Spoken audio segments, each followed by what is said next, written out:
Soyez bienvenus pour notre deuxième soirée appelée Post-Alpha, pour continuer à nous accompagner dans notre démarche, en particulier de foi.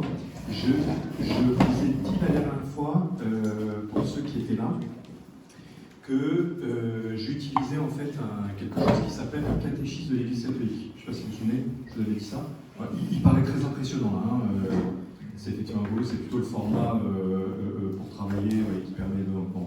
Mais en fait, ce livre-là, qui a été fait il y a un certain nombre d'années maintenant, c'est un peu le résumé de toute la foi catholique. C'est un livre qui quelquefois peut être intéressant à avoir, parce que quand on se pose des questions, en fait, dedans, il y a un peu toutes les réponses. C'est pas un livre qu'on lit de A à Z, c'est un peu soap aussi, quoi. Mais c'est plutôt, vous voyez, quand on se dit, mais tiens, je me demande ce truc-là, vous allez voir, généralement, il y a un index, machin, et donc, et grosso modo, j'ai pris un peu le plan, et cette année, on va prendre, ça va être un résumé de ça. Bien sûr, on ne peut pas faire tout ça, c'est trop complet, ça n'aura pas forcément d'intérêt d'ailleurs, mais c'est un peu un résumé qui nous donne un peu la version globale de la foi. La dernière fois, si vous vous souvenez, donc je vous rappelle aussi qu'il y a une vidéo à chaque fois, ça vous permet aussi peut-être de revenir dessus. On l'a mis sur notre chaîne YouTube de la paroisse. Donc si par exemple à d'autres moments vous vous dites tiens j'ai besoin d'aller revoir, ou n'hésitez pas, profitez-en. On continuera à le faire, ça a l'air d'être assez pratique. La dernière fois on a parlé de Dieu qui, vous voyez, le mouvement un peu qu'on pourrait appeler descendant. C'est-à-dire que Dieu veut venir à notre rencontre et qu'il veut nous parler. Il veut s'adresser à nous. C'est ce qu'on appelle la révélation. Donc Dieu descend pour nous parler, et voilà. Ça va, ça pour l'instant ? Là maintenant, on va plutôt parler de comment on reçoit ce message de Dieu.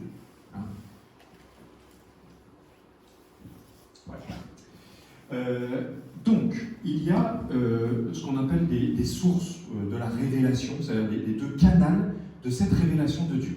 Dieu, pour venir à notre rencontre, pour nous parler concrètement, de manière certaine. On va voir ça ce soir. Vous voyez, quand on se dit, mais comment savoir ce que Dieu attend de moi, etc. Il y a des manières certaines. Les deux manières, les deux canaux, plutôt, de cette révélation, qui a comme fondement, c'est que Dieu veut vraiment que tous les hommes soient sauvés et parviennent à la connaissance de la vérité. C'est important qu'on s'en souvienne ça, parce que c'est vraiment, avant tout part de Dieu, en fait, en premier. Vous voyez, quelquefois, on l'évoquait tout à l'heure dans la discussion sur la sainteté, laisser faire Dieu, mais en fait, il ne faut jamais oublier que, en réalité, le maître de tout, le maître, vous voyez, positivement, qui contrôle, qui garde, qui s'occupe, c'est lui. C'est vachement rassurant, ça. Si en fait, Dieu, ne vous inquiétez pas, il n'est pas en train de vous dire, vous allez découvrir une expérience extraordinaire, la foi, et il va falloir que vous soyez les meilleurs dans votre domaine, comme si on rentrait sur un espèce de jeu télé, là, vous savez, il faut battre les autres, il faut être le meilleur. C'est pas ça du tout la foi, en fait. Dieu nous dit au contraire à l'inverse, c'est en fait, c'est moi avant tout qui vais tout gérer. C'est moi qui avant tout vais tout faire pour toi. C'est extrêmement rassurant, et d'ailleurs c'est beau parce que derrière on voit tout l'amour de Dieu. Donc là, c'est important de se dire qu'il veut que chacun d'entre nous, et même tous les autres qui ne sont pas encore là, en fait, qu'ils soient sauvés, qu'ils soient heureux. Et pour ça, il va leur donner la vérité, qui est une manière de justement d'aller à sa rencontre. Tout ça pour nous permettre de connaître sa vie, pour nous permettre de connaître et suivre cette vérité. Le Seigneur a donné deux moyens pour transmettre sa révélation. Les deux moyens, c'est l'écriture sainte et ce qu'on appelle la tradition. On va bien expliquer ces deux choses parce qu'il y en a une qui va vous paraître plutôt assez évidente, et les questions déjà de la dernière fois vont montrer que la deuxième peut paraître moins évidente. Mais c'est vraiment les deux. Les deux viennent de la même source, c'est ça qui est fondamental, c'est vraiment ça vient de Dieu. Ok ? On va essayer de voir aussi parce qu'il y a des conceptions humaines aujourd'hui. Le monde dans lequel on vit, qui est très relativiste, il peut quelquefois un peu remettre en cause ça, donc ça va être intéressant pour vous aussi d'avoir des idées assez claires là-dessus. Alors, l'écriture sainte. Je vous ai ramené justement une Bible. Je ne sais pas si vous avez une Bible chez vous. Ça peut être intéressant d'en avoir une, parce que, je ne sais pas pourquoi, parce que justement, c'est une manière qu'a Dieu de venir nous parler. on va l'évoquer. Donc ça, c'est une Bible. Je vais l'expliquer un tout petit peu. C'est la parole de Dieu consignée par écrit. Sous l'inspiration de l'Esprit Saint, elle est pour nous une parole vivante de Dieu. Alors, nous, on ne croit pas à un truc qui est tombé du ciel, comme ça, hein. Certaines religions croient en ça. Hein. Nous, on ne croit pas en ça. Donc, c'est pour ça qu'on parle de parole vivante, nous. Vous voyez ? C'est pas un espèce de truc figé qui... l'exemple clair, c'est par exemple, je suis en train de vous parler là, elle tombe par terre, je vais pas aller en affaire, quoi. Enfin, vous voyez, c'est pas une faute professionnelle ou je sais pas quoi. Je dis pas qu'il faut faire n'importe quoi, ne pas le respecter, vous voyez, mais en tant que tel, le papier, le truc, il n'a pas beaucoup d'intérêt. C'est le contenu qui est vraiment fondamental, et ce contenu, il est pour nous, il est vivant. Vous voyez, c'est une parole de Dieu qui passe par l'écrit, d'accord, mais qui vient de l'Esprit Saint. C'est-à-dire que ceux, ils sont nombreux, ceux qui ont, il n'y a pas qu'un seul rédacteur humain. Par contre, il y a un seul rédacteur de Dieu qui est l'Esprit Saint. Et on dit qu'ils ont été inspirés. Alors comment, c'est très mystérieux ça. Hein. C'est pas, quelquefois il y a des images, peut-être vous verrez ça dans les images un peu d'autrefois, où on voit, je sais pas, Saint-Luc comme ça, et puis tu vois l'Esprit Saint comme ça. Il y a peu de chances que ça soit saint. Pardon, que ça soit saint. C'est un peu la même chose, l'inspiration de l'Esprit Saint, c'est un peu comme quand nous on parle au nom de Dieu, vous voyez, dans, je sais pas, dans nos familles, avec nos collègues, je sais pas quoi, et tout d'un coup on a un truc qu'on a dit, on se dit tiens, ça vient d'où ce truc-là, je sais pas, c'est à la fois beau, ça vient de moi, je le vois bien, mais en même temps ça vient pas trop de moi. Ça c'est un peu l'Esprit Saint, vous voyez. Donc il a insufflé comme ça ces personnes-là qui ont parlé en son nom, mais aussi avec leurs connaissances humaines, par exemple de l'époque, quand Moïse a écrit la Genèse, le livre qui raconte l'histoire du commencement, c'est aussi avec ses connaissances historiques de l'époque, etc. Et par contre, derrière, il y a le message de Dieu. Ça va ? Comme d'habitude, hein, s'il y a des trucs où vous ne comprenez pas trop, il vaut mieux me dire ça c'est pas clair plutôt que ça soit. Il n'y a pas de mauvaise question. Elle est composée, la Bible, elle est composée en fait de deux grosses parties. Hein. Une partie qu'on appelle l'Ancien Testament, une partie qu'on appelle le Nouveau Testament. Dans l'Ancien Testament, il y a 46 livres. Dans le Nouveau Testament, il y a 27 livres. Je ne suis pas un spécial des chiffres, donc je vous montre un peu plus clairement. Vous voyez, dans ma Bible à moi, ça, cette partie-là, c'est l'Ancien Testament. Ça, c'est le Nouveau Testament. C'est assez logique qu'il n'y ait pas le même temps, hein, qu'il n'y ait pas le même volume, parce que ça correspond à 1800 ans, cette partie-là, alors que là, c'est les 30 premières années de l'Église. Donc c'est quand même assez logique aussi voilà. Et pour faire la différence entre les deux, la première partie, c'est de la création du monde, la Genèse, jusqu'à la venue de Jésus. Et l'autre partie, c'est tout ce qui va concerner Jésus. Donc non seulement les évangiles, qui sont un peu le plus fondamental, parce que là ça raconte vraiment ce que Jésus a dit, ce qu'il a fait, mais aussi les premiers temps de l'Église, les conséquences de la venue de Jésus. Ça va ça ? Ouais. Moi j'ai de la chance, je ne sais pas si vous voyez d'ici, mais j'avais acheté ça à l'époque quand j'étais au séminaire, des petits, ça s'appelle des cavaliers je crois, parce qu'en fait quelquefois c'est compliqué quand tu veux chercher un truc, où est-ce que c'est machin, donc j'avais collé tous les cavaliers pour savoir où ils sont exactement. Pour travailler plus facile. Ça va un peu plus vite. Après, au bout d'un moment, on a tellement l'habitude qu'on sait à peu près dans quel ordre c'est, etc. C'est certainement pour nous la meilleure manière d'entrer en relation avec le Seigneur. Écouter sa parole qui nous adresse dans la Bible. C'est pas pour rien, par exemple, qu'à la messe le dimanche, on entend plusieurs textes qui sont tirés de la Bible. Hein, le dimanche, il y a une première lecture, le psaume, la deuxième lecture, l'évangile. Ça fait 4 textes. La première lecture est toujours tirée du Nouveau Testament, de l'Ancien Testament, pardon. La deuxième est toujours tirée du Nouveau Testament. Le psaume fait partie de l'Ancien Testament, l'évangile du Nouveau Testament. Ouais, donc il y a un peu un mélange des deux. Ouais. C'est un peu la meilleure manière, même j'allais dire peut-être quelquefois la plus facile pour nous. Oui. Qui c'est qui décide de ce que vous lisez dimanche à la messe ? Bon, ça fait pas partie du enseignement clairement, mais c'est l'Église pour le coup qui, dans sa pédagogie, a pris l'habitude de répartir en fait ces réparties. C'est une espèce de lecture continue, de la Bible. C'est-à-dire qu'on lit dimanche après dimanche ce qui suit normalement, à peu près, et sur 3 années. Il y a des années A, B, C. Là, on est dans l'année. Ça vient du Vatican, du coup ? Oui, d'un groupe qui s'occupe de la liturgie au Vatican. Donc du coup, à travers le monde, On est tous la même cordeaux. chose. C'est ça aussi l'idée. L'idée, c'est qu'on lise tous la même chose, et avec sur 3 ans, normalement, on est censé avoir lu toute la Bible. Grosso modo. C'est pas complet parce que c'est un peu plus complexe que ça, mais c'est à peu près ça. Donc il y a une année où c'est plus Saint Matthieu pour l'évangile, une année où c'est plus Saint Marc, une année où c'est plus Saint Luc. Et Jean, il est dans certaines périodes plus particulières, par exemple le carême ou le temps de Pâques. Le deuxième, alors c'est celui-là qui peut paraître un peu plus, quelquefois, contesté. Autant la Bible, je pense que vous saviez tous, que vous l'ayez ou vous ne l'ayez pas, vous saviez tous que pour les croyants, c'est un livre essentiel pour savoir ce que Dieu, ou l'histoire de Dieu, etc. Peut-être la différence, c'est que pour nous, c'est pas simplement un livre, c'est pas un livre historique, voyez. Ça a une partie historique, hein, ça nous raconte aussi des histoires qui se sont passées entre Dieu et les hommes, il y a ce fait-là, mais il n'est pas avant tout historique pour nous, c'est avant tout comme un canal que Dieu utilise pour me parler à moi aujourd'hui. Ça, c'est un peu étonnant. C'est-à-dire que là, si j'ouvrais ma Bible, je vous lisais un passage, en fait, vous entendriez, si vous êtes disposé à ça, ce que Dieu veut vous dire maintenant, qui sera différent de vous, de moi, de même, parce que c'est une parole vivante. C'est là où elle est vivante, cette parole. Ça va pour l'instant là-dessus? Ok.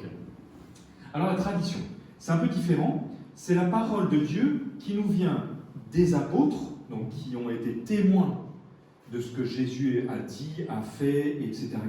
D'accord? C'est pas des inconnus, quoi. C'est pas des gars qui sont venus comme ça tout d'un coup, 100 ans après. Non, ils ont été témoins, ils ont vécu avec le Christ ou avec ceux qui étaient immédiatement, la Vierge Marie par exemple, etc. Et qui nous ont transmis intégralement à leurs successeurs ce qu'ils avaient reçu dans l'enseignement et de l'exemple de Jésus. Là aussi, c'est sous l'action de l'Esprit Saint. Donc nous, on est moins habitués à ça avec notre génération, mais c'est ce qu'on pourrait dire la tradition orale, la transmission orale. Vous savez, nos anciens étaient très habitués à ça. Nos anciens, avant la télévision, quoi.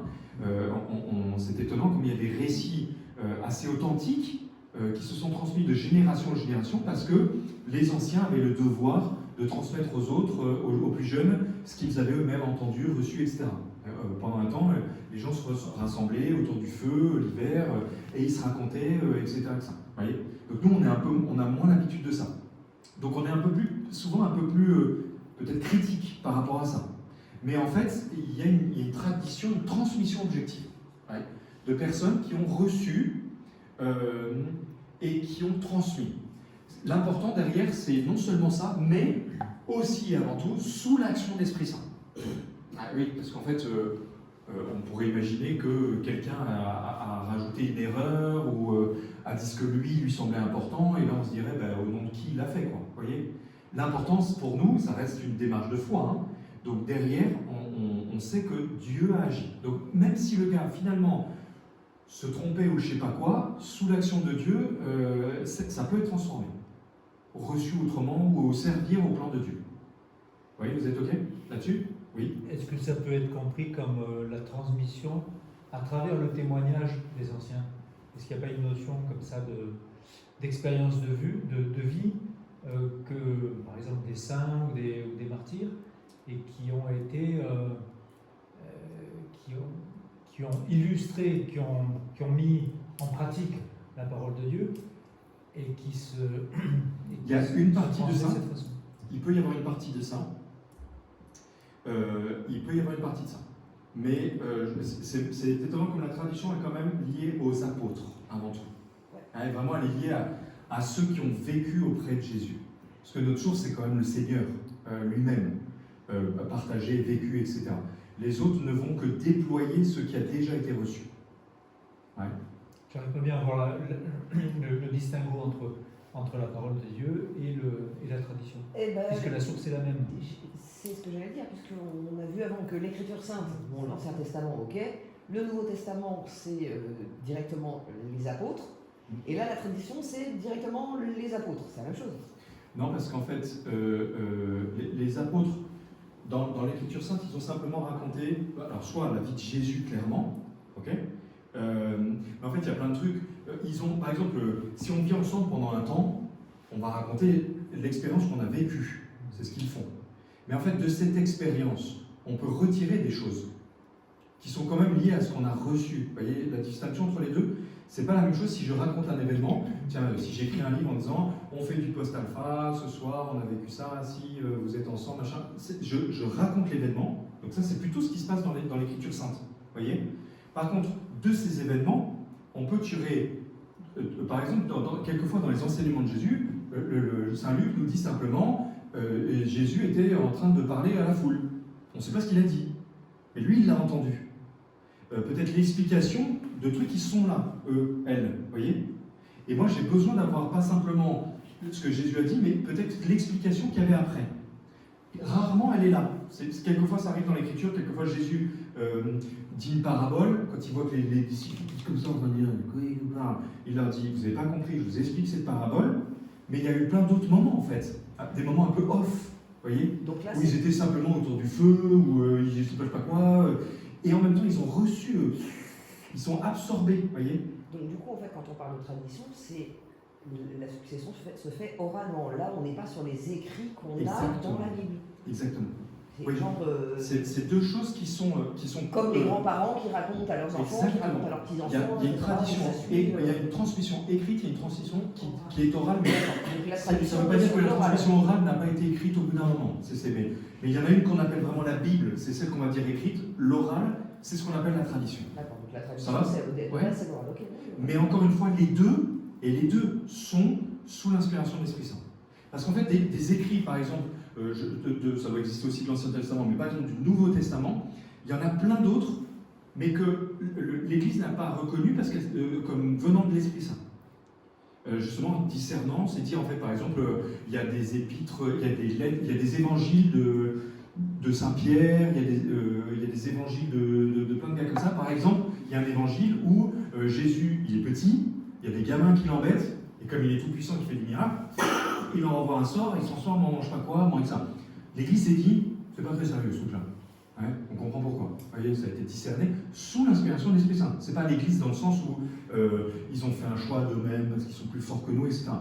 Nous, on croit en l'action de Dieu dans nos cœurs. Vous voyez, ça va ça? J'en reparlerai un petit peu après, si ça vous dérange pas. Pour l'instant, c'est bon? Ouais, c'est un peu plus clair? Ça y est. Mais c'est bien, super, merci. Elle n'a rien à voir avec les traditions humaines, hein, qui elles sont limitées au temps et au lieu. Elles peuvent être même inspirées des traditions humaines, hein, mais elles sont limitées au temps et au lieu. Par exemple, au temps de Jésus, je ne sais pas si vous avez déjà entendu ça, mais il n'y avait pas que les 10 commandements, mais il y avait 600 commandements que les Juifs avaient rajoutés avec des choses qui étaient importantes. Se laver les mains avant d'aller à table, des questions d'hygiène, qui étaient liées à leur temps. Voyez, nous, on entendrait aujourd'hui ces commandements, on se dirait, oula, c'est quoi ces trucs-là? Il y a peut-être des trucs qu'on trouverait logiques, peut-être des trucs qu'on se dit, c'est même pas besoin, c'est tellement évident. Peut-être qu'il y a des trucs même qu'on ne comprendrait pas parce que ça n'a pas de valeur. C'était pour un temps. Voilà. Nous, de la même manière, je ne sais pas, aujourd'hui, dans notre époque, on a peut-être des manières de faire, des espèces d'habitudes, des traditions humaines. C'est nous qui nous sommes dit, aujourd'hui, pour bien aider les gens à avoir la foi, c'est pas mal ça. Ça, c'est de la tradition humaine. Elle est pas mal, hein, je ne dis pas elle peut être remise en cause, celle-là. Parce qu'après tout, on peut se tromper, le temps change, je ne sais pas quoi. Voyez. Par contre, la tradition avec un grand T, pour coup, on n'est pas sur le même domaine. Hein. Elle n'est pas limitée dans le temps, on ne peut pas dire ah oui, mais ça c'était une tradition, ça ne vaut plus, on n'est pas dans ce cadre-là. Ouais. La foi est une condition nécessaire pour recevoir ces deux aspects-là, hein, vous comprenez bien. Hein, c'est pour ça que je peux l'adresser à vous, parce que vous êtes dans une démarche de foi. Quelqu'un qui serait non-croyant, j'aurais du mal à avoir une explication avec lui de cet ordre-là, parce que s'il lui manque la foi ou s'il est en contestation de la foi, il y a un moment où il y aura toujours un truc comme dire oui, mais qui me dit que. Ah, en fait, c'est ta foi qui te dit. C'est la confiance en Dieu. La foi derrière, on en reprendra la prochaine fois, vous verrez. Mais c'est la question de la confiance en Dieu quand même. Dans notre époque actuelle, qui est très relativiste, hein, donc relativiste, elle remet en cause beaucoup de choses. Hein. Je ne crois que ce que je vois, chacun a sa vérité, vous voyez, c'est un peu des trucs qu'on entend aujourd'hui, ça. Ouais. Donc c'est ça le relativisme.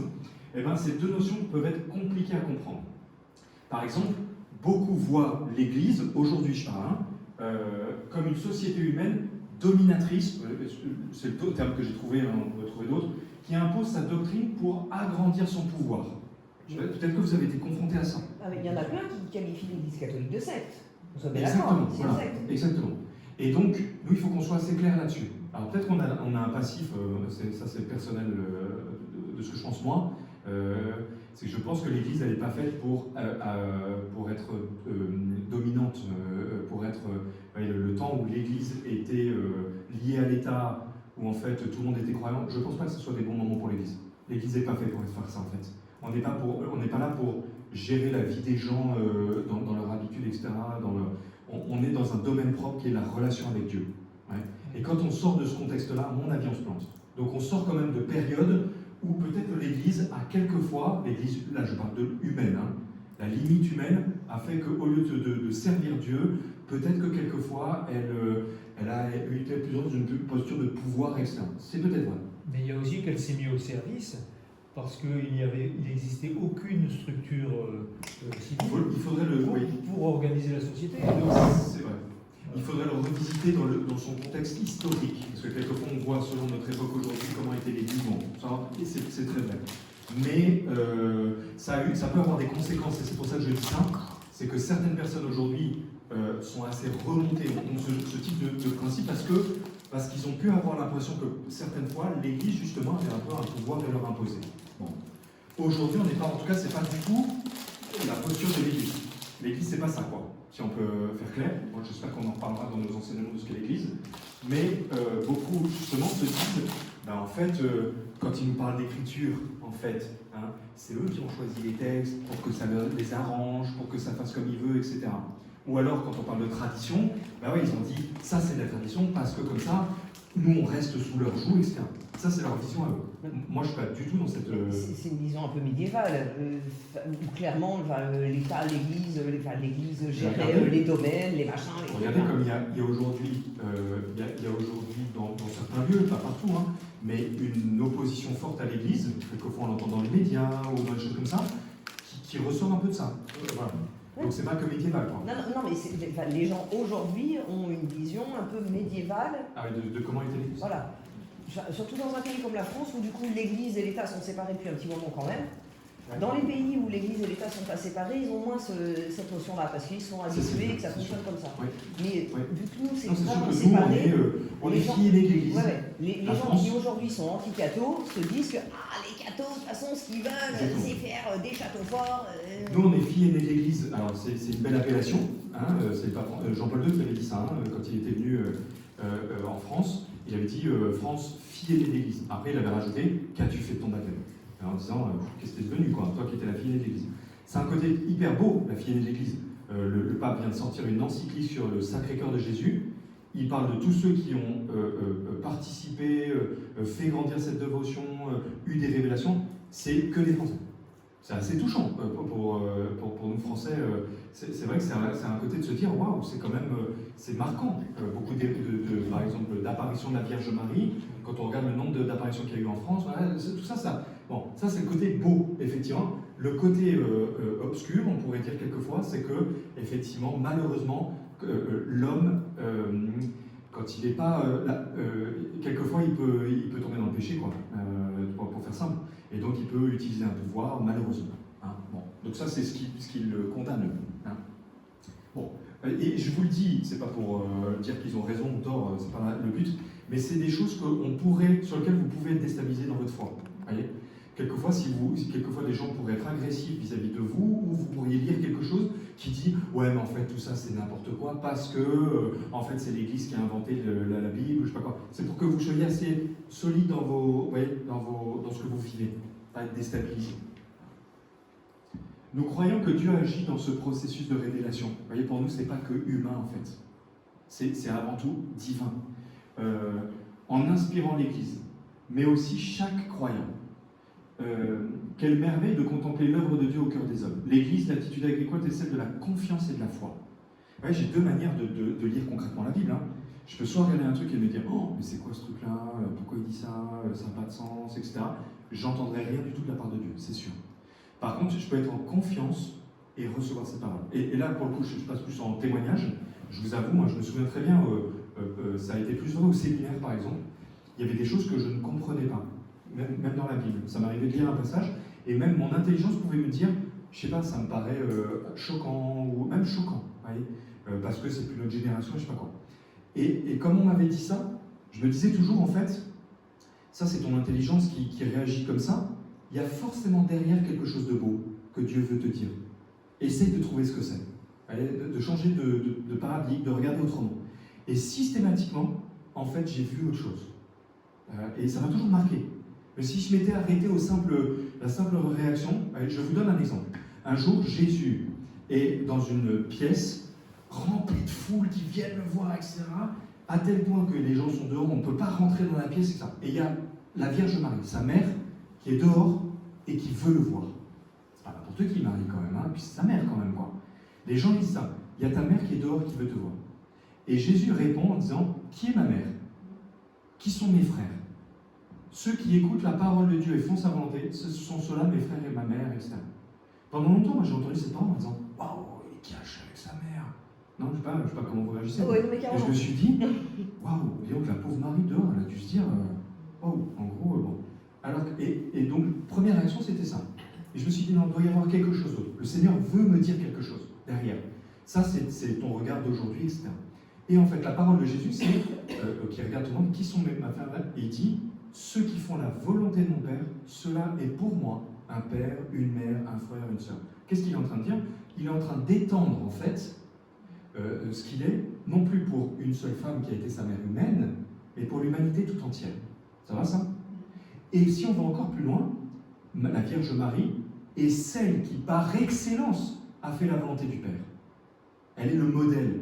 C'est pour ça qu'elle est la mère de l'humanité, en fait, vous voyez. Donc en fait, il l'a replacée très bien à sa bonne place de mère pour lui, mais en fait de tous ceux qui étaient là. Donc finalement, je me suis dit, oh, c'est vachement plus cool que ce que je croyais. Moi, je me suis dit, disons qu'il clash sa mère, quoi. Comme à l'époque, vous savez, il y a eu des époques où effectivement, on n'était pas très respectueux avec la femme, où on se disait un peu, ok, c'est un truc de mec, ou je sais pas quoi, etc. Au début, je pensais que c'était un truc comme ça, donc ça me choquait. En fait, ça n'a rien à voir. Parce que lui, il n'est pas. Vous voyez, moi, peut-être que je réagissais avec les histoires de notre humanité d'aujourd'hui. Aujourd'hui, ben voilà, on sait qu'il y a eu un temps où il y avait un patriarcat et que les femmes, elles étaient moins importantes ou pas importantes. Donc moi, j'avais peut-être cette connaissance-là historique. Donc je me suis dit, Jésus, ah mince, il était pris dans ce piège-là. Alors que c'était faux. Il n'avait rien à voir là-dedans. Vous voyez ce que je veux dire là en disant, en fait, si j'ai confiance, je trouve toujours le message qu'il y a derrière. Et là, on se dit au contraire, Marie, elle est vachement mise en valeur. La femme est vachement mise en valeur par Jésus. Ouais. Ça va? Ouais. La charge d'interpréter de façon authentique la parole de Dieu écrite ou transmise a été confiée au seul magistère, je vais expliquer le terme peut-être, vivant de l'Église, dont l'autorité s'exerce au nom de Jésus-Christ. Alors, le magistère, c'est en fait, pour éviter, parce qu'on est limité, nous, en fait, hein, humainement. Vous voyez, si je commence par exemple, je sors un texte de la Bible, on le sort et on en sort chacun une espèce de vérité absolue, ça va devenir dangereux. D'accord? Moi, il m'est arrivé comme curé que des gens viennent me voir au nom de leur foi et qui me disent la Vierge Marie m'a dit qu'il fallait qu'on fasse ça. Et donc, je suis obligé, moi, de faire ça. Et je me dis, ok, c'est bizarre, pourquoi elle ne me le dit pas à moi-même? Ça serait plutôt facile parce que le curé, donc bon, ça me met un peu en difficulté. Vous voyez ce que je veux dire ou pas? Ça, c'est un peu étonnant. Donc, il y a ce qu'on appelle un magistère. Hein, là aussi, c'est dans l'ordre de la foi. C'est pas une autorité à Rome, loin, qui ont du pouvoir, de l'argent, qui veulent s'en mettre plein les poches, c'est pas ça. En fait, c'est des personnes qui ont comme responsabilité venue de Dieu de nous aider à être sereins dans notre foi et à pas nous prendre la tête sur des trucs inutiles. On pourrait dire ça. Parce qu'en fait, toute chose peut être débattue, interprétée, machin. On pourrait y perdre du temps. Ouais. Ça va, ça? De la même manière que, je sais pas, l'évêque a reçu une autorité pour nous guider dans son diocèse. Que moi, j'ai reçu une autorité pour guider ici. Voyez. Et si on reste dans le domaine de la foi, et moi, hein, bien sûr, et les autres, moi, j'essaie de faire au nom du Seigneur. Et là, je crois qu'il passe par moi. Et vous le recevez aussi de cette même manière. Vous êtes OK? Ça va le terme du magistère, hein? Parce que sinon, il pourrait y avoir un danger, effectivement, d'interprétation. Moi, je pense que Dieu m'a dit ça, Dieu m'a dit ci, Dieu m'a dit ça. Bon, il y a des choses qui peuvent être justes, hein, mais il y a des choses qui peuvent être erronées. Ouais. On a besoin quand même d'une certaine autorité, mais encore une fois, qui est validée par le Seigneur. Quoi. Ouais, c'est bon? Et si on entend le mot magistère, pour moi c'est un mot mystérieux. D'accord. Je n'arrive pas bien à voir est-ce que c'est constitué de l'ensemble de on pourrait dire la chaîne hiérarchique de l'Église? Qu'est-ce que c'est le magistère en pratique, quoi? Alors, je ne voudrais pas me tromper, je n'ai pas approfondi là cette question-là, donc j'espère ne pas me tromper. Je mets des guillemets dans ce que je vais dire, c'est ça. C'est-à-dire que le Seigneur a quand même, vous voyez par exemple, il a nommé Pierre, Saint Pierre, en disant tu es Pierre, et sur cette pierre je bâtirai mon église. Et à toi je donnerai les clés du royaume. Et ce que tu auras lié sur la terre sera lié dans le ciel. Ce que tu auras délié sur la terre sera délié dans le ciel. C'est une parole hyper importante de Jésus, ça, qui justement construit le magistère. Qui dit qu'il y a une autorité nécessaire, qui n'est pas parce que tu es Pierre, parce que tu es le meilleur. Pierre, il s'est planté plein de fois, vous voyez, dans ses actes humains, etc. Par contre, quand tu agis au nom de Pierre, c'est-à-dire au nom de l'Église, en mon nom à moi, en fait, on parle même d'une infaillibilité. C'est ça qu'on appelle le magistère. Donc il y a des conditions, en tout cas. Je ne vais pas le voir là parce que je n'ai pas assez abordé, mais il y a des conditions pour dire, là c'est vraiment ce qu'on appelle le magistère. Donc c'est pas un homme, c'est pas que Pierre, donc le pape, mais c'est le pape avec un collège sous l'inspiration de l'Esprit Saint. Oui. Ça vous va ça ou ça vous... Ouais, non, mais du coup, techniquement, là, aujourd'hui, le magistère, c'est le pape et quelques autres évêques cardinaux autour de lui. C'est... genre, ils ont un badge magistère? Non, parce qu'en fait, c'est pas un homme. Voyez. Peut-être qu'on va, si vous voulez, on continue. Je suis pas sûr de ne pas répondre déjà à certaines choses. Si ça va, vous me reposez la question. Ok? Ça va? Parce qu'il y a peut-être des angles pour approfondir. Ouais. Par exemple, la question des dogmes. C'est pour ça que je pensais aussi à ça. Je ne sais pas si vous avez déjà entendu ce mot-là, le dogme. Ouais. Quelquefois, c'est un mot qui ne plaît pas beaucoup aujourd'hui, par exemple. On n'aime pas les dogmes, non? Je ne sais pas si vous connaissez ça. Vous avez entendu ça? Le dogme, le principe, c'est une vérité qui trouve sa source soit dans l'écriture, soit dans la tradition. Généralement, c'est dans les deux, en fait. C'est pas... et que le magistère a défini comme certain. C'est pas un truc qui nous est imposé, parce que là, souvent, c'est comme ça qu'on en parle. L'Église avec ses dogmes. Je sais pas, vous avez, moi, souvent, on me crache ça au visage. Donc, et en fait, pour moi, j'ai tellement un autre regard qui me dit, c'est pas l'Église qui est là pour m'imposer des trucs qui n'ont pas de sens, qui sont là pour m'enfermer, pour me faire du mal. C'est des trucs pour libérer ma vie, pour libérer même mon intelligence. Vous voyez? Il y a des choses où on se dit, en fait, ça, c'est certain de foi. Mais c'est certain. Vous voyez, on dit qu'on est tenu d'y croire comme croyant. Vous voyez? Je ne vais pas me poser de questions. Je peux me poser des questions dans le sens, ça m'est arrivé. Moi, j'ai eu des dogmes, par exemple, que j'ai eu du mal à comprendre avec mon intelligence. Vous voyez, je me disais, c'est pas que je suis pour, contre, on n'est pas dans ce domaine-là, mais je ne sais pas pourquoi, il y a des trucs qu'on cerne très vite, il y a des trucs qu'on ne cerne pas bien, non? Dans notre vie, c'est vrai, dans toute vérité, quoi. Okay? Moi, il m'est arrivé d'avoir cette tension-là. Par contre, là aussi, j'ai deux attitudes possibles. Soit je remets en cause, je sors de la confiance, de la foi, c'est plutôt dangereux, je crois. Soit je me dis, en fait, il y a forcément quelque chose qui m'est donné pour mon bien. Quel est-il? Et là aussi, je vous avoue qu'à chaque fois que je me suis posé cette question-là, j'ai toujours trouvé une réponse qui, en tout cas, m'a beaucoup parlé, même dans mon humanité. Vous voyez, je ne me suis pas dit, tu es obligé d'y croire, même si, en fait, c'est vraiment dur pour toi. Vous voyez, on n'est pas forcé, si je voulais le dire autrement. Vous voyez ce que je veux dire là? Vous êtes OK ou pas OK? Parce qu'aujourd'hui, on le perçoit quelquefois comme ça. Tu es croyant, donc tu dois, c'est obligé. C'est pas une question ça. On vit dans une question de confiance. Vous voyez, c'est un peu comme avec, je sais pas, est-ce qu'il n'y a pas quelque chose avec l'ordre des parents, si j'essaie de trouver vous voyez, qui veulent le bien de leurs enfants et qui leur définissent certaines choses qui sont des vérités. Ouais.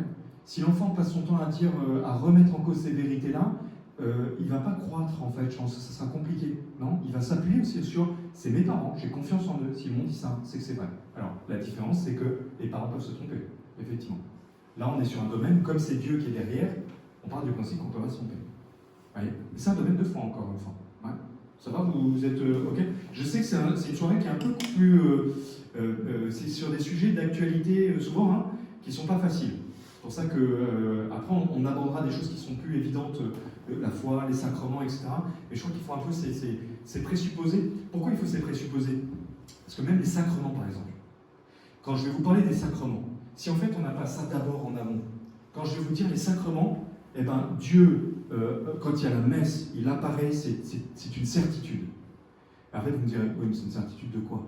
En fait, on est dans ce cadre-là, vous voyez? Pourquoi c'est une certitude? Parce que c'est nous est dit dans la Bible et que la tradition nous le transmet.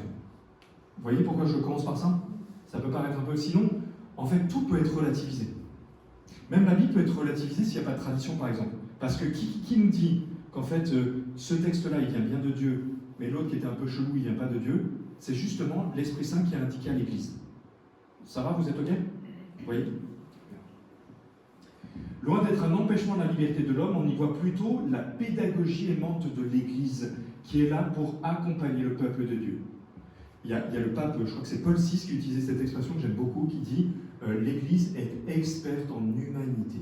On est loin de certaines conceptions aujourd'hui, hein, très ce qu'on appelle les laïcards, ou vous savez, ceux qui s'opposent à l'Église, qui ont été peut-être agressés, hein, c'est pour ça que je les accuse pas, hein, mais quelquefois, moi, je ne me retrouve pas dans leur conception de l'Église. Quand ils disent ouais, l'Église, elle veut. Je me dis, moi, je ne me retrouve pas, j'ai pas l'impression d'être comme ça, quoi. Vous voyez mais je trouve ça beau justement de dire l'Église, elle est experte en humanité. En tout cas, c'est ça sa mission. Experte en humanité, c'est-à-dire que l'Église, elle est là pour m'aider, moi, petit bonhomme, à avancer, à grandir. Et elle a 2000 ans d'expérience sur l'humanité. Vous voyez? Peut-être qu'il y a des trucs, en fait, qu'elle a acquis, sur lesquels elle a évolué, elle s'est posé des questions, et donc elle a des choses à m'apporter. Tu vois ça, hein? Elle s'est trompée à certains moments. Elle a évolué, enfin, vous voyez, elle est experte. L'expertise, ça ne veut pas dire que tout a toujours été nickel à chercher. C'est une chercheuse l'Église, pour le bien de l'humanité. Un point important qui est assez beau, et on en parle rarement, pardon, c'est ce qu'on appelle le sens surnaturel de la foi. On le dit souvent dans l'Église en latin, sensus fidei, le sens des fidèles. C'est très très beau cet aspect-là, et pourtant on en parle peu. Tous les fidèles, on part à la compréhension, à la transmission de la vérité révélée. C'est-à-dire que ça va peut-être aller aussi contre l'idée que l'Église est une espèce d'institution très pyramidale, hiérarchique, qui vient nous imposer des trucs, etc. En fait, on n'est pas dans ce cadre-là. Là, ça dit au contraire que les fidèles, donc chacun d'entre nous par notre baptême, c'est plutôt le baptême qui donne ça, hein, nous avons part justement à cette croissance de cette transmission du message de Dieu. C'est hyper beau ça. Hein. On a reçu l'onction par notre baptême qui nous instruit, qui nous conduit vers la vérité tout entière. Je vous donne un exemple, je crois que je l'ai mis là. Il y a eu un dogme justement qui s'appelle le dogme de l'Immaculée Conception. Je ne sais pas si vous connaissez ce dogme-là. C'est un dogme qui est très récent. Sainte Bernadette de Lourdes, je ne sais pas si vous avez connu Sainte Bernadette de Lourdes. Le dogme de l'Immaculée Conception, c'était de dire que la Vierge Marie, en fait, n'a jamais été blessée par le péché originel, contrairement à chacun d'entre nous. Elle était l'Immaculée dans sa conception. Ouais. Ça va, ça? C'est un peu chelou comme truc, parce que elle est, donc de manière générationnelle, si on veut dire, hein, il y a la Vierge Marie là, ok, et elle engendre Jésus. Et en fait, qu'est-ce qui vient réparer le péché originel? C'est la mort de Jésus. Et en fait, elle a été réparée du péché originel par la mort de Jésus, par anticipation. C'est un truc un peu dingue, ok? Et en fait, ce dogme-là, il est venu avant tout des fidèles. C'est les fidèles qui le priaient déjà, qui le disaient déjà, avant même que l'Église dise « ça c'est certain ». Vous voyez? Ça vient des tripes des fidèles qui, aimant la Vierge Marie, se disaient « mais elle est tellement unique, elle ne peut être que l'Immaculée Conception ». Ouais. Et pendant des années, il y a eu des débats dans l'Église théologique, etc. Je vous parle de Sainte Thérèse, de Sainte Bernadette, je l'ai dit Sainte Thérèse ? Sainte Bernadette.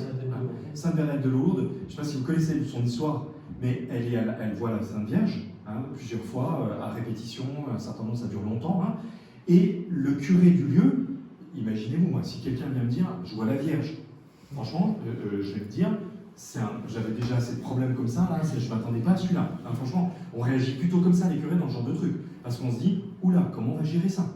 Comment tu sais si c'est vrai ou pas vrai? Ça va faire bien des gens, peut-être que ce sera des gens qui vont être trompés si c'est pas vrai, enfin bon, ça pose plein de questions. Lui, il était plutôt prudent, non? Parce que quelquefois, de manière erronée, on disait qu'il était plutôt qu'il doutait beaucoup de ce genre de choses, etc. C'est pas vrai, en fait, il était prudent, c'est-à-dire qu'il ne voulait pas tromper les gens. Donc il avait plutôt dit, on interdit plutôt le pèlerinage ou ce genre de choses, et en tout cas, nous, on essaie de, tant qu'on n'est pas certain, on ne valide pas, parce qu'à partir du moment où nous, curés, prêtres, on aura dit quelque chose dans ce sens-là, alors là, ça sera, tout le monde va venir, quoi. Donc il était prudent. Et un jour, la Sainte Vierge dit à Bernadette, tu vas aller voir le curé, et tu vas lui demander de me construire une église ici. T'imagines la petite Bernadette, hein. Bernadette de Lourdes, elle parlait que patois, elle savait à peine lire et écrire, enfin, c'était compliqué, c'était une fille qui venait vraiment du lieu. Bon, aller voir le curé, elle n'avait pas pu faire sa première communion parce que justement elle n'avait pas été assez au caté pour aller travailler parce que sa famille était pauvre, etc. Donc elle a dû se dire, les curés à cette époque-là, c'était plutôt chocotte d'aller les voir. Hein. Donc elle a dû peut-être même se dire, t'es sûr que c'est vraiment que j'aille le voir lui, bon. Je crois qu'au début, il ne la reçoit pas, enfin, il essaie de lui dire ça, il lui dit, mais de quoi tu parles, quoi, aller construire une église alors que moi je suis même pas sûr qu'il est la Vierge, enfin il a dû se dire, bon, ok. Et en fait, la Vierge le redemande à Bernadette, et elle lui dit en patois, elle lui dit, tu vas aller dire au curé que c'est l'Immaculée Conception qui lui demande. Et c'était un moment où le dogme n'est pas encore défini, personne ne sait, la petite Bernadette, qui ne parle pas français, qui ne sait pas lire et écrire, elle n'est même pas sûre ce que ça voulait dire. À tel point qu'elle part de la grotte au presbytère, il y a une certaine distance, et en fait, elle se répète entre elle, je suis l'Immaculée Conception, je suis pour ne pas l'oublier ce mot, hein, en patois, c'est la Vierge lui a donné en patois, pour ne pas l'oublier, parce qu'elle se dit, je ne sais même pas ce que ça veut dire, quoi. Et elle arrive, elle sonne à la porte du presbytère, c'est elle qui la raconte, hein, ou c'est le curé qui la raconte. Elle sonne à la porte du presbytère, le curé lui dit qu'est-ce que tu veux? Et il lui dit, elle lui balance, je suis l'Immaculée Conception, c'est elle qui m'a demandé de construire l'église. Le curé fait d'accord, il ferme la porte et là il tombe dans l'arbre. Parce qu'il se dit, en fait c'est vraiment la Vierge. Ça ne peut être que la Vierge. Parce que comment elle aurait pu savoir ce truc-là, elle, petite fille, etc. Donc ça c'est un peu pour l'histoire qui est très belle, vous voyez, de cet homme qui est aussi voulait avoir quand même, pour ne pas tromper l'Église, pour ne pas tromper les fidèles. Donc ce dogme-là, il a un siècle finalement, voyez, et il vient de la foi des fidèles. C'était l'image, c'est Don Rémy qui me l'avait mis pour... c'est ça c'est le pape justement qui définit, donc le 13 décembre 1854, qui définit le dogme de l'Immaculée Conception. Donc ça c'était juste avant les apparitions de Lourdes, c'est ça? Non, le dogme, il est après, justement. Ah oui. C'est-à-dire qu'au moment où elle dit « Je suis l'Immaculée Conception », l'Église n'a pas encore validé. Ah, tiens. Ouais. Ou ça vient juste d'être, peut-être. Vous avez peut-être raison. Et il me semble. Et peut-être qu'ils se disent, en fait, comment elle a pu savoir que ce dogme, peut-être qu'il vient juste d'être prononcé. Ouais, peut-être, c'est peut-être ça, plutôt. Vous avez raison. Ouais. Ok. J'ai fini pour ce soir. Peut-être, alors s'il y a des petites réactions, donc la question du magistère, est-ce qu'elle est toujours un peu d'actualité? Oui, aujourd'hui c'est qui? En fait, c'est pas une personne. Hein, comme je vous ai dit, le magistère, ça peut faire partie, je vous ai dit, c'est aussi le sens des fidèles. C'est pas une personne, vous voyez, c'est pas par exemple là aujourd'hui le pape François qui tout d'un coup dit, en fait, j'ai décidé que maintenant, le dogme du pape François, j'en sais rien, je ne saurais même pas quoi dire. Il ne peut pas faire ça. Il y a des conditions. Donc c'est pas qu'un homme, c'est vraiment l'Église. Donc derrière, il y a des théologiens, par exemple, qui ont réfléchi par rapport à la Bible. Il y a des fidèles qui se sont réunis. C'est plus large qu'une personne ou une entité définie en disant le magistère aujourd'hui c'est lui. Ça n'existe pas, ça. C'est tout un ensemble qui fait que tout d'un coup, le pape qui en a l'autorité quand même, force de tout ça, dit en fait maintenant, il est bon de croire à. Et peut-être, je ne l'ai pas mis là, j'aurais dû le rajouter, je vous avais mis ça la dernière fois, je crois. N'oubliez pas que la révélation définitive a été faite par Jésus-Christ. Vous vous souvenez, je vous avais dit ça. Oui, il n'y en aura pas d'autre après. Il n'y aura pas de nouveauté. Vous voyez, moi je me méfie quelquefois, il y a des trucs, bon, je vous en parle après. Par exemple, il y avait Saint Vincent de Lérins, je vous en ai parlé la dernière fois, qui était l'abbé de Lérins, c'est lui qui a fondé ce lieu, et qui avait une belle image. Il parlait de cette révélation comme d'une graine comme une graine de plante, quoi, qui est plantée. Tout est en elle, en fait. Mais en fait, au début, on voit qu'une graine. Au bout d'un moment, on voit un bourgeon, au bout d'un moment, on voit une belle rose, ou une belle, etc., etc. Et en fait, il dit, c'est ça la révélation. Tout est en germe dedans, mais peut-être qu'il va nous falloir 4000 ans, où on découvre des choses aujourd'hui, 2000 ans. C'est pas une nouveauté. C'est pas, en fait, on découvre un nouveau truc qui n'existait pas, en fait. Ça, c'est pas possible. Voyez. Par contre, on peut découvrir, et le magistère a ce rôle-là. C'est pour ça qu'il n'est pas, c'est pas tout d'un coup on va découvrir qu'en fait, finalement, la Vierge de Marie, c'est la 4e personne de la Trinité. Ça n'existe pas, ça, en fait. Vous voyez ce que je veux dire? Par contre, il y a des éclairages. Tout d'un coup, il y a un truc, on n'avait pas vu comme ça. Et ça vient de notre foi, de notre prière. Vous-même, je ne sais pas si ça a dû vous arriver, moi, je vous donne une autre expérience. Quand j'étais au séminaire, j'avais la chance de prendre le matin un temps, en plus des temps qu'on a de prière, j'avais décidé de prendre plus de temps le matin, dans le silence. On a un petit oratoire plutôt dans la nuit, et je passais pas mal de temps là-bas. Bon, c'était assez nourrissant pour moi. Et je me souviens qu'un temps, dans les cours qu'on avait au cours de séminaire, on parlait justement de Dieu, la Trinité. C'est un mystère qui est assez complexe. Bon. Et en fait, tout d'un coup, quelquefois je comprenais, mais je ne comprenais pas tout de ce qui m'était dit là. Voyez.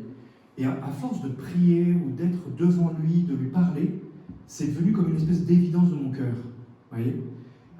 En fait, mon expérience, ma prière m'éclairait sur ce que mon intelligence ne comprenait pas. Et après, mon intelligence a réussi à mettre des mots sur ce que mon cœur avait du mal à dire avec ses mots à lui. Vous voyez ce que je veux dire? Ça, c'est mon expérience, mais vous l'avez certainement découvert aussi. Je suis sûr que quelquefois, dans votre prière, c'est une des raisons qui fait que vous êtes là d'ailleurs. C'est quelquefois dans votre prière, à la messe, ou là, tout d'un coup, quelque chose qui paraissait peut-être obscur est devenu clair. Un truc que vous ne compreniez pas, tac. Une parole qui lui hante, tout d'un coup, elle touche votre cœur. Vous voyez, en fait, c'est un déploiement. Vous voyez. Donc, le magistère, il est là. Vous voyez. C'est nous, alors avec une autorité quand même, parce que c'est une autorité, là pour le coup, que Jésus a donnée au pape. Mais encore une fois, c'est sous condition. Ça va, ça c'est plus clair? Ouais. Et nous, pour une part, ça nous libère. Alors ça, c'est compliqué. Alors, je sais que dans notre époque, c'est compliqué. Parce qu'aujourd'hui, on remet beaucoup en cause, non? Je sais pas, on reçoit un truc, attends, mais il faut le décortiquer, pourquoi, comment, etc. L'attitude de se dire, en fait, je le reçois dans la confiance, c'est plus compliqué. Ouais. Mais c'est un peu l'attitude qu'on nous demande. Qui ne veut pas dire qu'on est débile, on n'utilise plus son intelligence ou quoi que ce soit. Ça va ou pas? Ouais. Des réactions? Dites-moi. Simplement, une réflexion. Il m'est arrivé au cours de ma vie de rencontrer des hommes plus intelligents que moi, qui comprenaient en philosophie, en mathématiques, en sciences, qui comprenaient des choses que je ne comprenais pas. Ouais.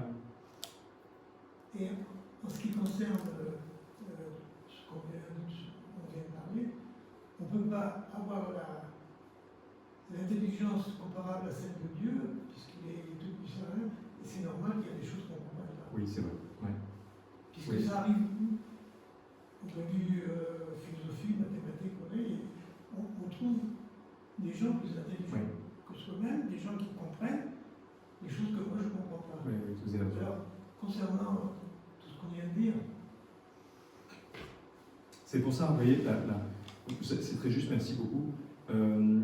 C'est pour ça que l'Église nous invite, l'Église ou notre foi nous invite à la confiance, qui n'est pas une confiance, vous voyez, d'esclave, ou je ne sais pas comment vous le voyez vous, hein. C'est plutôt un peu lié à ça, ce que vous venez de dire. Je ne sais pas si vous avez constaté, mais souvent on parle de mystère dans l'Église. Le mystère de l'Eucharistie, le mystère de Dieu, le mystère de la Trinité. En fait, c'est des choses où concrètement, il n'est pas venu celui qui est capable de m'expliquer la Trinité de manière totale. C'est pas possible. Comme il dit, en fait, c'est un mystère. Donc notre intelligence l'approche. Il y a des théologiens, il y a des philosophes, il y a même nous avec notre cœur, par notre prière, ce que je vous ai dit, c'est tout cet ensemble-là qui nous permet de m'en approcher. Mais à aucun moment, moi je le vois quand vous avez un dimanche de la Trinité et que les gens attendent une explication en disant vas-y explique-moi la Trinité, quelquefois le challenge est un peu complexe. Parce qu'il faut partir du principe, de toute façon, je ne te donnerai que quelque chose de partiel. Ça reste un mystère, effectivement. Et le magistère même, je pense, fait partie du mystère. La révélation fait partie du mystère quand même. Donc là, je m'en suis approché pour essayer de le délimiter pour que vous soyez assez clair. J'essaie de faire exprès de vous montrer aussi les choses qui nous sont reprochées, qui sont dites sur l'Église, parce qu'il ne faut pas en avoir peur. Moi, j'en ai pas. Voilà, je peux comprendre. Je pense qu'historiquement, il y a eu des moments où l'Église, comme en partie humaine, je ne sais pas si vous connaissez cette expression, l'Église est sainte, mais elle est composée de pécheurs. Je ne sais pas si vous connaissez cette expression-là. Elle est composée de pécheurs. C'est-à-dire qu'en elle-même, elle est sainte. Non pas parce qu'on est les meilleurs, mais parce qu'elle vient de Dieu. Donc en elle-même, elle est sainte. Par contre, elle est composée de pécheurs. Je vous donne une autre comparaison. La paroisse, par exemple, veut faire l'église qui est sur le canton de Fayence veut faire le bien à l'humanité tout entière. Mais moi, je reste limité. Donc, par exemple, moi, je me le dis souvent comme curé, vous voyez. Imaginez un jour, je sais pas, j'ai des soucis, je me suis réveillé du mauvais pied, je vais pas bien, plusieurs personnes ont été désagréables, je sais pas quoi. Quelqu'un sonne à la porte, je suis en train de faire quelque chose, un jour, je suis pas disposé intérieurement, ça peut arriver, non? Humainement. Ouais. Je reçois mal cette personne-là. Je ne lui fais pas du mal, mais je la reçois mal. Cette personne-là, peut-être, elle va partir en disant l'Église. Ah, mais je savais que l'Église elle était comme ça. Ouais. Allez, donc, il faut distinguer entre. En fait, ça, c'est pas vrai. L'Église n'est pas comme ça. Tu as rencontré un homme pécheur qui, là, s'est trompé. Voilà. Alors, quelquefois, là, il s'est trompé et il ne peut pas toujours être parfait, on est d'accord. Quelquefois, il s'est trompé vraiment en ayant une attitude qui est même condamnable, ok? Mais ça ne veut pas dire que l'Église en elle-même, elle n'est pas sainte. Mais ça, c'est dur à expliquer. C'est dur, ouais. Parce que pour beaucoup de gens, justement, si certains ont été mauvais prêtres, Oui. du coup, ils condamnent toute l'Église. Enfin, c'est souvent ce qui ressort de certaines personnes qui n'ont pas la foi, évidemment, mais c'est dur à expliquer quand on est tout seul par rapport à... Oui, c'est sûr. C'est évident. Alors, oui, c'est sûr. De toute façon, il y a toujours des amalgames de Après, faits. Vous moi- pouvez prendre n'importe quelle situation. Après, moi, par N'importe exemple, quelle- j'utiliserais quand même n'importe quelle religion, cette mais- parole-là. L'Église est sainte, mais elle est composée de pécheurs. Moi, même ça, je vous avoue, quelquefois, ça me libère aussi. Parce que je me dis, si elle était composée que de personnes qui devaient être parfaites, ça veut dire que tout le temps, il faut que je sois parfait aux yeux, mais je ne peux pas, en fait. Et même quelquefois, j'essaye de faire des trucs qui me semblent bien, mais qui ne font pas du bien. Non, on est tous comme ça. Et donc, vous imaginez la pression que j'aurais sinon, comme curé, mais en fait, c'est vrai comme toute personne, vous voyez. Bah, moi, le fait de me dire, j'essaye quand même de faire au maximum. Et quand je me trompe, je demande pardon au Seigneur ou à la personne si je peux, etc. Mais si l'Église est sainte, ça veut dire que le Seigneur va même être capable d'utiliser le truc que j'ai pas bien fait pour le bien. C'est dingue ça, non? C'est rassurant. Alors ça ne veut pas dire que j'ai à me dire oh, j'ai qu'à faire n'importe quoi, parce que de toute façon, il se débrouillera. Non, ça, c'est quand même pas une juste idée, vous voyez. Mais c'est ça que ça veut dire derrière. Ouais, c'est vrai, il y a des prêtres qui ont merdé. Il y a des fidèles qui ont merdé. Vous voyez, quand les gens nous disent, quand on vous voit à la sortie de la messe et que vous critiquez les autres, etc., c'est souvent le truc qu'on nous dit. Ouais, on merde quand on fait ça, c'est vrai, c'est pas bien, c'est pas normal, on ne devrait pas faire ça. Bon, ok, mais t'imagines ce que tu te coupes d'un bonheur pour des personnes qui se sont trompées. C'est dommage. Moi, c'est un peu ça que je dirais. Une autre chose, donc ça c'est plus de l'ordre intellectuel si on peut. Les personnes qui sont vraiment fermées sur ce genre de choses, moi je vous avoue qu'on sort un peu du contexte là, mais moi je bascule immédiatement de ce débat un peu intellectuel à une expérience de foi. Parce qu'en fait, là je peux vous parler de ça, parce qu'on est tous dans une même recherche intellectuelle, non? Vous êtes venus pour ça. Donc je peux vous expliquer les choses, même si on a une bienveillance réciproque. Si on a quelqu'un qui est en opposition, en fait ça peut vite devenir un débat. Là ce que je viens de vous dire, d'autres personnes, je n'ai pas donné d'arguments ou de choses comme ça, d'autres personnes pourraient dire non, moi je ne suis pas d'accord avec ça, je ne sais pas quoi, avec ça. Et on va faire un débat. C'est moi qui ai raison, non, c'est pas aucun intérêt. Ok? Je ne suis pas d'accord avec ça, ça ne m'intéresse pas moi. Ça me fait plus de mal qu'autre chose. Bon. Par contre, quand je sens ça, généralement moi je bascule en ok, tu as raison, peut-être que je n'ai pas assez, je ne sais pas bien, je comprends, ok. Moi je vais juste te parler de moi, ce qui m'arrive dans ma foi avec Jésus. Et là j'ai toujours vu que les gens, parce qu'ils s'attendent à ce qu'on soit dans une posture de je vais te forcer à, etc. Par contre si on leur dit, mais franchement, fais ce que tu veux, mais moi, il m'est arrivé un truc de dingue. Et j'aimerais bien que tu le vives parce que c'est tellement dingue. Après tu fais ce que tu veux. Et là c'est plus intéressant. Moi c'est plutôt cette méthode-là que j'utilise dans ces cas. Oui, parce que c'est du témoignage, c'est de l'expérience personnelle, c'est vécu. Donc les gens, ça les touche. En fait, on ne va pas convertir, je crois, aujourd'hui en tout cas, peut-être qu'à certaines époques c'était possible, mais aujourd'hui, surtout dans ce monde, comme je vous ai dit, qui était relativiste, on ne convertit pas avec des idées. C'est pas vrai ça. C'est pour ça que là, vous n'êtes pas des gens à convertir, par contre, on a besoin d'être construit dans notre foi. Moi, je me souviens, jeune, étudiant, je voyais par exemple des protestants qui sont hyper bien formés ou des trucs comme ça. Et moi, je me disais, si quelqu'un vient me challenger sur ma foi, je suis comme une idiot, je serais juste capable de lui dire, voilà, ben, j'aime le Seigneur, il m'aime, voilà, c'est tout ce que je sais, quoi. Mais je ne suis pas assez. Bon, quelquefois, je me disais, j'ai besoin d'avoir quand même des choses qui me permettent de dire pourquoi je crois. Donc, c'est un peu ce qu'on vous donne là, voyez. Mais c'est pas forcément ce qu'on va dire aux autres. Parce que ils sont, c'est pas forcément. Quelquefois, ils nous demandent combien leur respect. Ça va, ça? Ouais. Ok. Alors, un petit temps maintenant, on va peut-être se couper en deux groupes, si vous voulez bien.